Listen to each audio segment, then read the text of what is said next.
Assalamualaikum warahmatullahi wabarakatuh. Yang terhormat, Bapak Ulin Nuha MSI, selaku dosen pengampu mata kuliah Ekonomi Makro Islam. Sebelumnya, pertama-tama marilah kita panjatkan puji syukur kehadirat Allah Subhanahu wa Ta'ala yang telah melimpahkan rahmat dan karunia-Nya sehingga kita bisa berkumpul dalam Zoom meeting pada hari ini. Tak lupa sholawat serta salam, mari kita haturkan kepada junjungan kita Nabi Agung Nabi Muhammad SAW yang kita nanti-nantikan syafaatnya di yaumil akhir nanti. Amin. Kami dari kelompok 1 di sini akan mempresentasikan hasil dari diskusi kami mengenai review jurnal tentang materi kebijakan fiskal dalam mengatasi inflasi.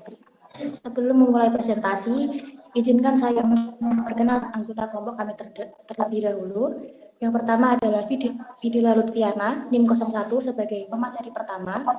Yang kedua ada Diah Kusumaningrum, NIM 03 sebagai pemateri kedua. Dan saya sendiri, Naya Prabandari, NIM 04 sebagai pemateri ketiga sekaligus moderator. Selanjutnya adalah materi pertama yang akan disampaikan oleh Mbak Vidila. Kepadanya dipersilakan. Yang pertama, identitas dari jurnal.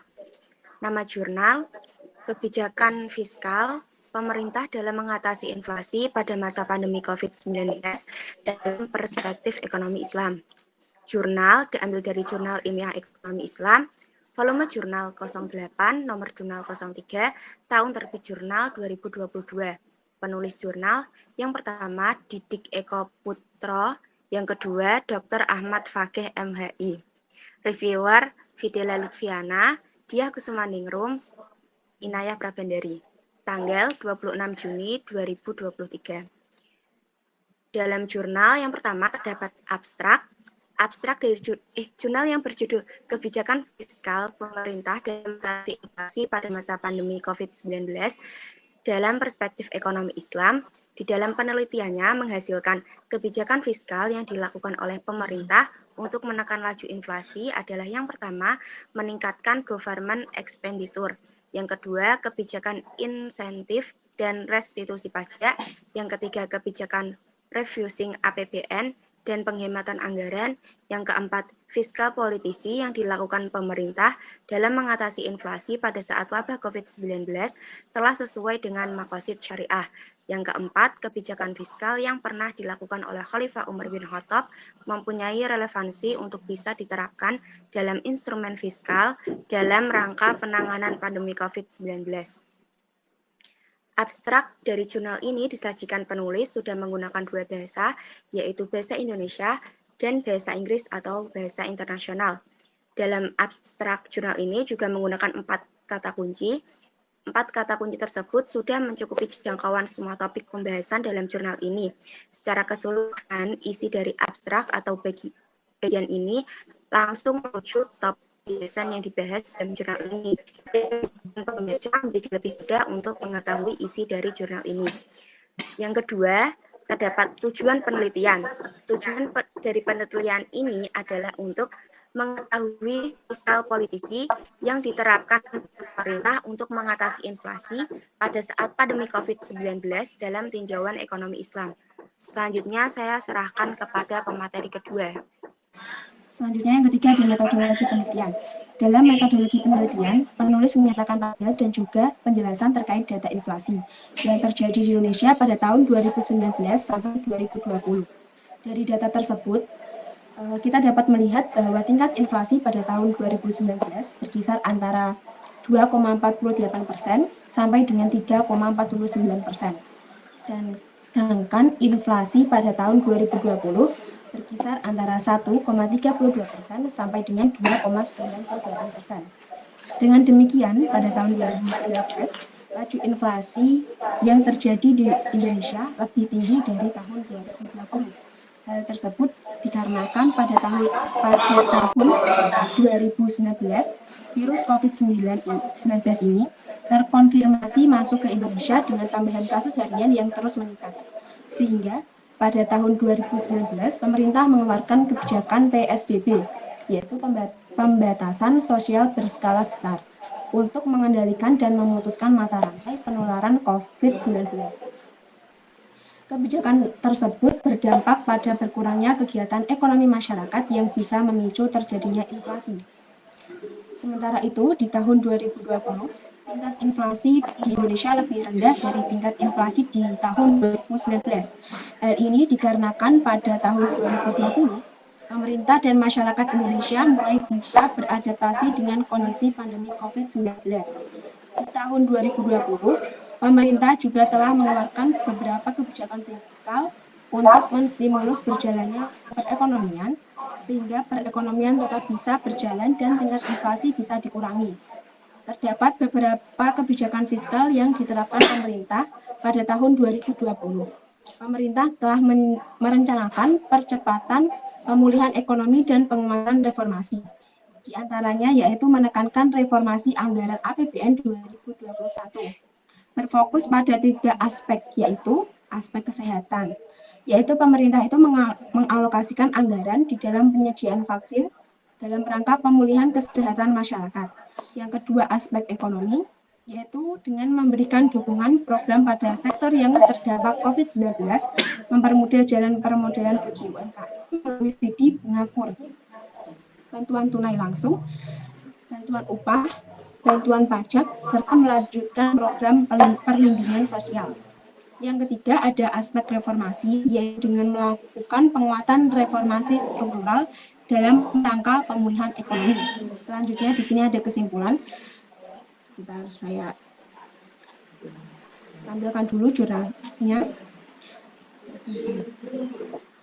Nah, dalam kesimpulan ini, pembahasan yang telah disampaikan, penulis mengambil kesimpulan sebagai berikut.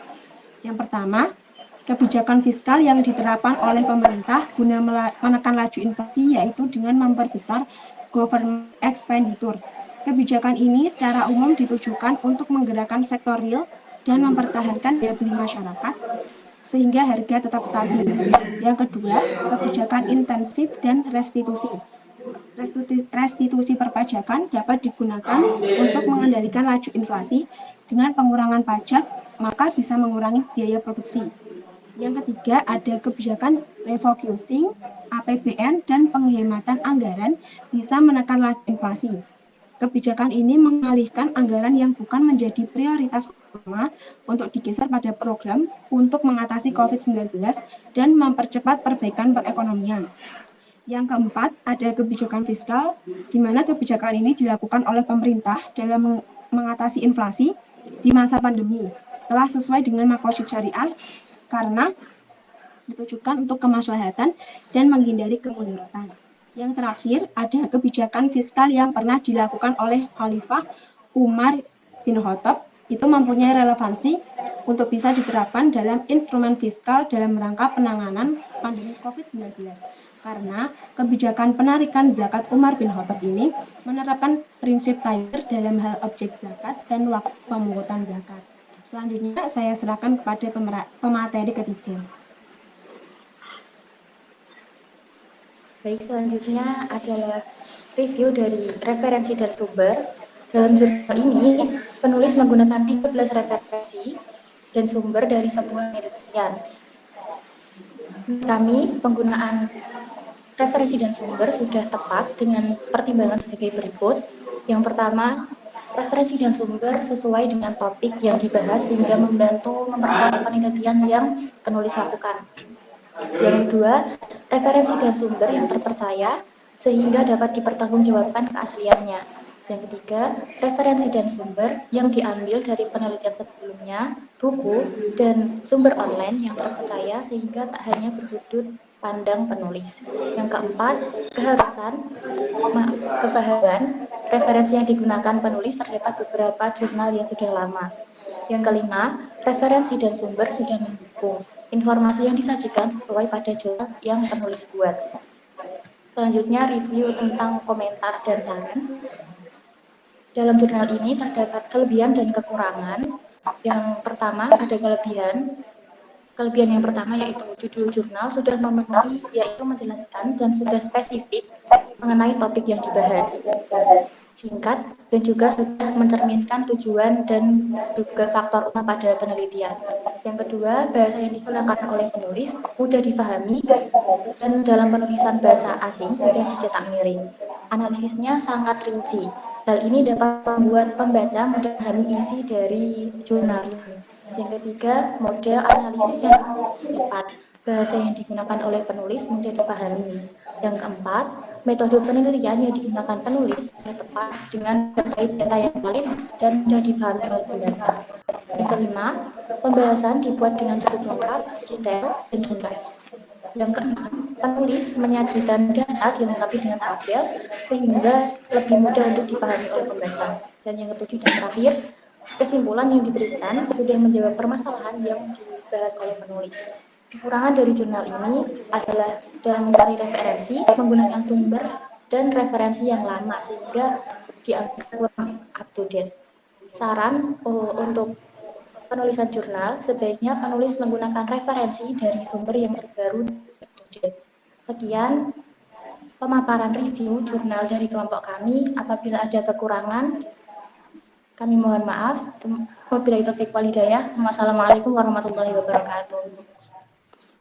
Assalamualaikum warahmatullahi wabarakatuh.